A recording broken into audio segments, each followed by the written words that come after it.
అందరికీ నమస్కారం.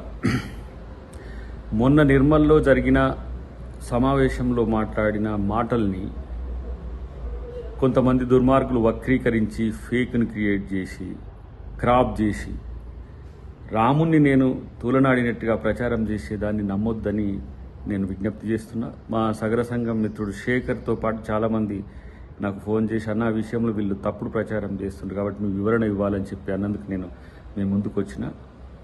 రాముడు అందరివారు. రాముడు బీజేపీ వాళ్ళకు మాత్రమే సొంతం కాదు. అదే విషయాన్ని నేను చెప్పిన. దాంట్లో చాలా స్పష్టంగా రాముణ్ణి మొక్కుడే బీజేపీని తొక్కుడే అన్న దాన్ని కూడా పక్కన పెట్టేసిండ్రు. సో ఆ కసిని అమిత్ షాను మోడీని రాజకీయ విమర్శలు చేస్తే అది రాముని మీదకి తెచ్చి రాజకీయ పబ్బం గడుపుకోవాలనుకుంటున్నారు. రాముణ్ణి నమ్ముకునే వాళ్ళం మేమైతే రాముణ్ణి అమ్ముకునే వాళ్ళు బీజేపీ మిత్రులు. సో ఒక పవిత్రమైన రామనామాన్ని యుద్ధ నినాదంగా మార్చొద్దు.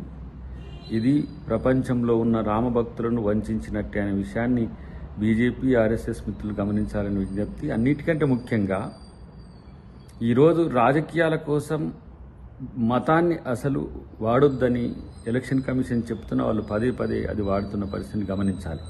కాబట్టి రాముని భక్తుల మనోభావాలు ఎప్పటికీ అద్దంకి దాయకర్ దెబ్బ తీయడం తెలియజేస్తూ జై సీతారాం.